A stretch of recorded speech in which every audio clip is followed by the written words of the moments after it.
Whether you're trying to flip a card for profit or just looking to consolidate your collection, do not make these 5 mistakes when it comes time to sell, or it could cost you big time. Let's data dive.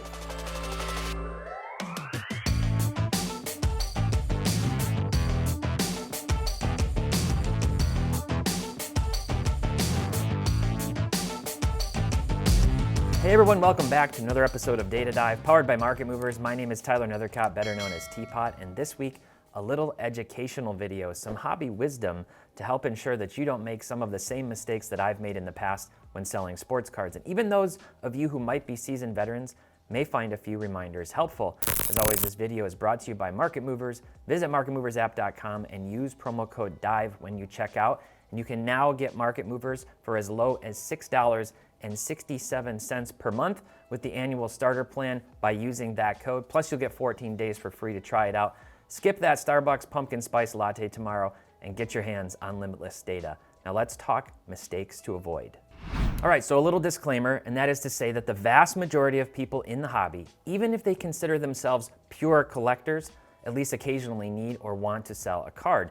Maybe the card just isn't as interesting to you anymore. Maybe the player did something boneheaded and you don't want his cards anymore. Maybe you're looking to consolidate to fund a bigger purchase. The point is that even if you're not into flipping, speculating, or long-term investing, most of us do sell cards. And when it comes to selling, there can be a lot of gotchas. And gotcha number one, mistake number one that I see people make, not selling a card at the right time when it actually makes the most sense to sell the card. Now, what do I mean by this? Well, firstly, if you do buy the card for the express purpose of selling it for profit in the short period of time, missing your window could miss out on maximizing your profit. So one major hint, if you see a player, for example, in the weekly top 5 cards going up on our SCI channel, you should probably sell. If you see a player in the free sports card investor app trending, that might be a good time to sell. And I'm talking about so many guys recently. You've got Brock Purdy, you have hot MLB playoff stars like Bryce Harper or Adolis Garcia. Think about the John Morant Young Dolph card each time that it has spiked to the moon.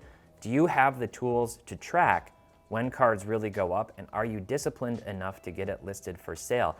I'm gonna be honest, this is my most often repeated mistake. I speculate properly, I have good insights, I have a guy who spikes, and then I just forget or lose track of selling that card, of listing that card. I'm busy, and then I miss my window. And I think all of us need to be honest with ourselves about that if we plan to flip a lot of cards. Are you focused and disciplined enough to strike when the iron is hot? I want to show you one tool in Market Movers that is very, very helpful with that, and that is the price alerts tool. You've seen me use this before. What this does is it allows you to set a price alert on a card above or below a certain price threshold so that you get a notification by email and as a push notification on your phone, as well as just coming in to look at the data in your alerts dashboard in the product itself to know when a card has gone above or below that price threshold. So here's some examples, right? Threshold above $500 is what I set this as. Now this card, you're like, wait a minute, last sale $478. Well, this is an expired alert. Once an alert expires, you can renew it, you can set it again, or you can delete it, or you can just leave it for record. And if I look at this particular card, this is the PSA 9 Noise Boys, by the way, one of my favorite inserts from the 90s. I'll pop open this chart, and what I can see over the last 180 days is that there was a sale back in August for $515, which is why that alert triggered. So that would have queued me up. If that was a card I wanted to sell, that I was saying, if this card goes above this price, that's my sell price, then I would have been alerted to that and I could get mine listed. I could try to shop it on other platforms. I can put it on eBay, whatever. One other tip that I've talked about in the past is if you see a card sell above your sell threshold, and then you're able to get yours listed quickly on eBay, like I'm talking within the same day, preferably within a few hours of that card selling, and you list yours slightly lower than the last one, well then that losing bidder, especially if it was an auction or somebody else who's shopping for it, might see that and go, holy cow, I'm getting a deal because it's $5 cheaper, $10 cheaper than the last one. Let me snatch that, and then you move your card just as quickly. So that's one thing to keep in mind. So price alerts can be an extremely useful tool to make sure you don't miss the best sell window. Mistake number 2 that people make, not remembering the cost of fees and taxes. How many cards do we see go up 20, 30, maybe even 50% in a few months, and we think, wow, I could have made some real profit in the short period of time with those cards? Well, not so fast. If you're selling on eBay, you might as well just bake in 20% sunk cost between fees and sales tax. Now, If your setup is sales tax exempt because you have a business filed, well, then you need to plan on any kind of income tax that's associated with that if you get a 1099 for selling cards for profit. And I can tell you that a 20% loss on any card that you're selling, it's been harder and harder, probably harder now than any point in the last 5 years to find cards that are going up more than that in a short period of time. Now, do some cards do that? Yes, but very few of them these days. And I think a lot more people are selling cards offline on other platforms, maybe in card shows especially, for that very reason. So what do you do? Well, like I said, other alternative platforms do exist with low or even no sales fees. MySlabs is a site many of you might be familiar with. There's another newer site called MyCardPost that we've talked about before at SCI. That's more of a subscription-based service where you can sell basically for a very low monthly subscription cost, and it doesn't cost you anything to buy on there. And then another website, buysportscards.com, another great site. They've got a lot of the structured data. They have like 8 million cards listed now. These are all ones that are trying to gain traction. There's a lot of people trying to do that, but the common thread is that they're trying to save users money on those sales or buyers' premium fees. Now you can also try to sell cards through social media like Instagram, Facebook, Twitter, or on chat servers like Discord. And if you're interested in ours, which has something like 25,000 active users, go over to the sportscardinvestor.com website and click on community. You'll find the Discord link there. Now just keep in mind that you often won't get the eyeballs on your cards like you will on eBay. Like it or not, it's the biggest in the industry. It has by far the biggest number of users, and it's the biggest, for a reason, because it's been around for a long time, and you even get people on there who aren't necessarily always interested in cards. So you can try selling through consignment companies, who many times offer better payouts than if you sold the card yourself, depending on the value of the card, and then they deal with all the shipping and everything, to the end user as well. So that's the second mistake. Now, all of this leads me to and dovetails into mistake number 3, which is selling on the wrong platform. So very related. Some cards, plain and simple, just should not be sold with auction houses unless you just hate money. You may or may not know that we review all of the sales price outliers for the 2.2 million featured cards and growing in our database. And when something looks off, we have a team who reviews those transactions.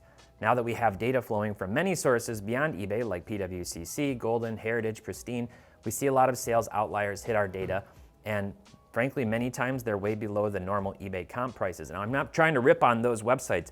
They're continuing to gain traction too, and there's obviously a desire to be able to look at many listings in one particular place. But because many of the people who are shopping on those auction houses are people who are looking for more like high-end cards, those lower dollar cards under $100 many times don't have the same eyeballs that they would on eBay. The everyday collector typically isn't scouring 5 to 6 to 10 different sites looking for the best deal on cards under $100. They just pop over to eBay and they shop.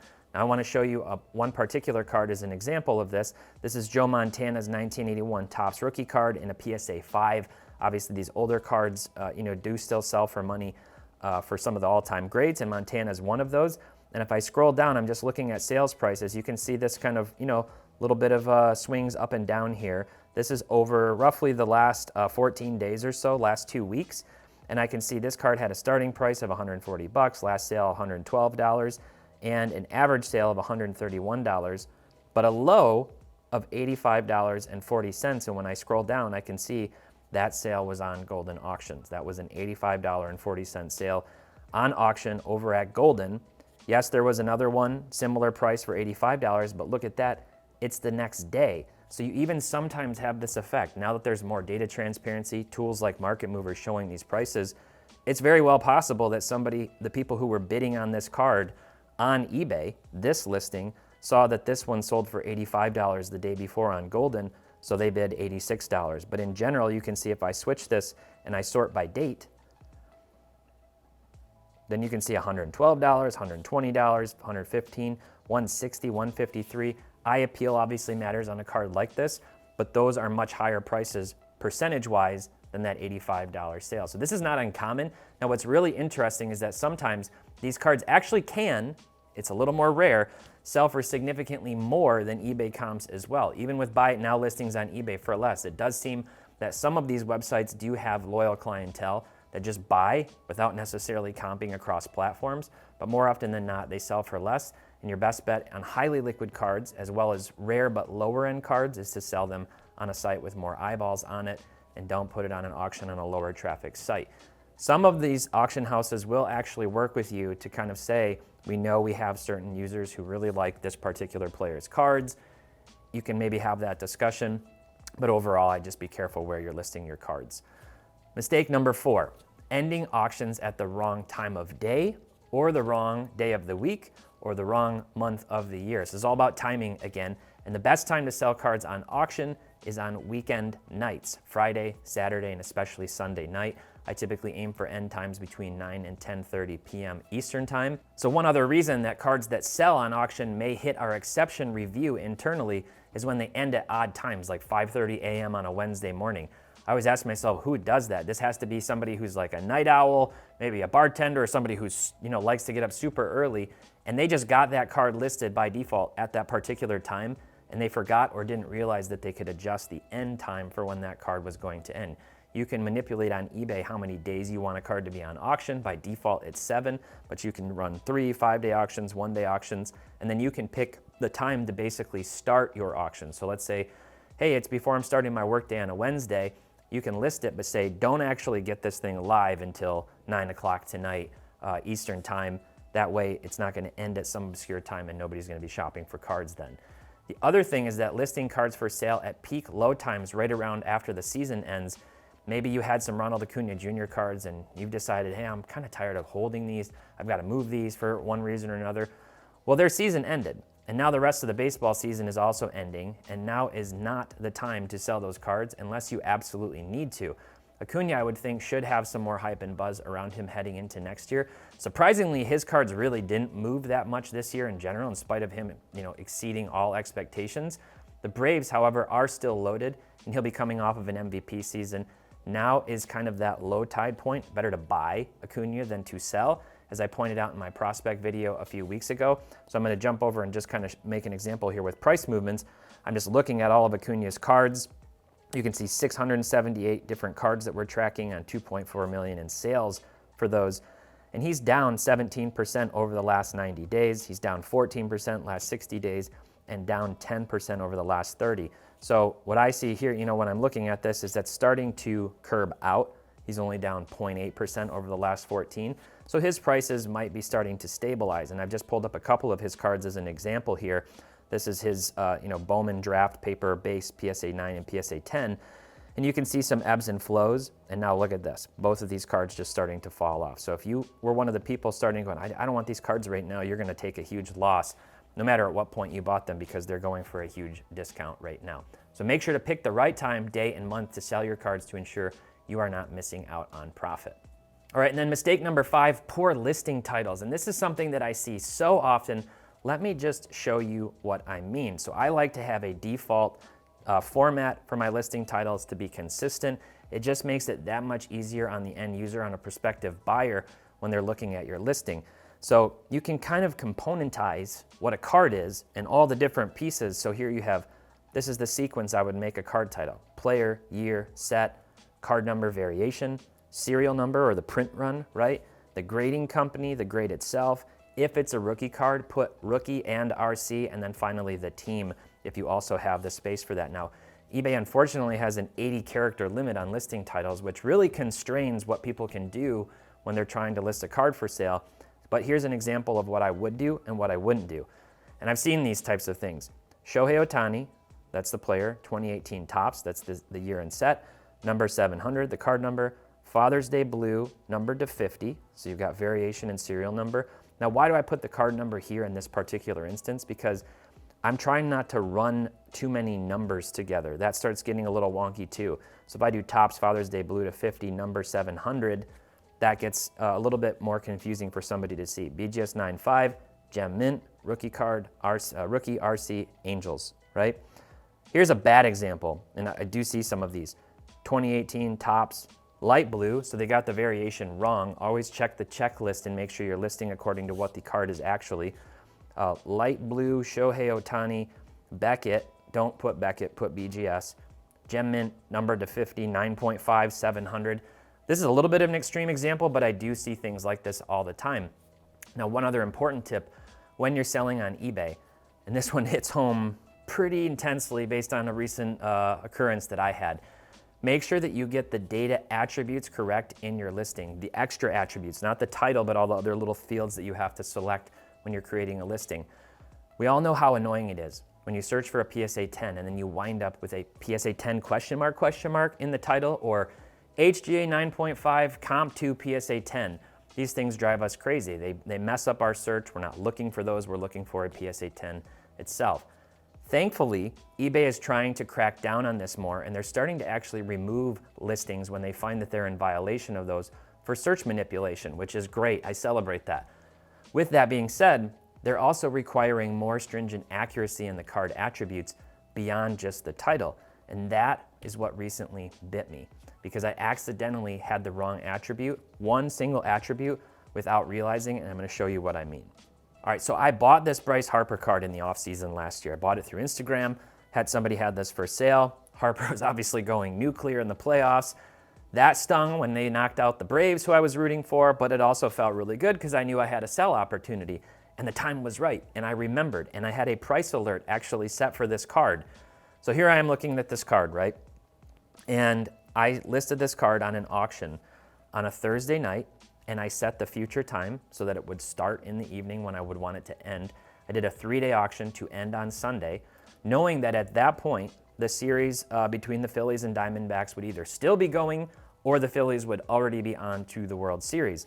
So I had it on auction. I also threw out there a buy it now for $300. That's another option. So maybe somebody wants to just snatch it now before it finishes on the auction itself.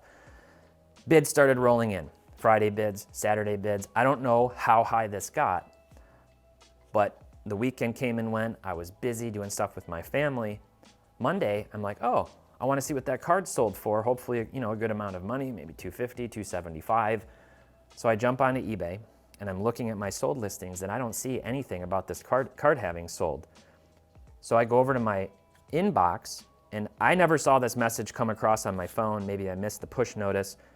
And it says, your listing didn't follow our search manipulation policy. Manipulating search results to gain unfair visibility on a listing is not allowed. I thought, I didn't manipulate anything, so I keep going, right? And it says, you use the brand name PSA in the title of the listing. Sellers aren't permitted to use any unrelated brand names. I come back over here. No, I didn't. There's no PSA in here. And now it's Monday. And now the Phillies are eliminated, or were in that game 7, and they turned out to get eliminated, right? So I'm really, really confused. So I keep digging. I go down to the attributes. Graded, BGS 9.5, professionally graded. When you select the condition, it says raw or graded. And if you do graded, it asks you what the company and the numerical grade is. So I have that. Then I search the page and I see case type PSA. Case type PSA. I actually emailed some of our contacts at eBay about this. Apparently this is a custom attribute that another seller created, and I used a PSA listing as a template. So you can sell one like this. I used it as a template. I thought I had updated everything. They didn't have a check in place to make sure that I couldn't list like this, which seems like a miss just from a software development perspective. But I also know that there's a lot to that. So I'll be honest, I was really upset when this happened. I'm still kind of upset. As somebody who works in software development, there are definitely ways to do this better. There are checks you can put in place to ensure like redundant attributes don't exist, or that they don't let you make the listing if there's something like this. Now, I put BGS 9.5 in my title. I would hope in the future, and they've probably got this on their list, that they're just automating it so that it automatically updates this, and has that kind of a check in the balance. Watch out for this, because now the Phillies got eliminated, Harper's cards are coming back down, and I missed out on capitalizing on a card. It probably cost me $100, $150 on that card just in that short period of time. So what do you think? What other mistakes have you made in the past that you'd like others to know about? Let me know down in the comments. And while you're down there, do me a huge favor and like this video. Make sure to subscribe, share it with a friend. Thanks so much for watching. Until next time, happy investing, keep on collecting, and make sure to have fun.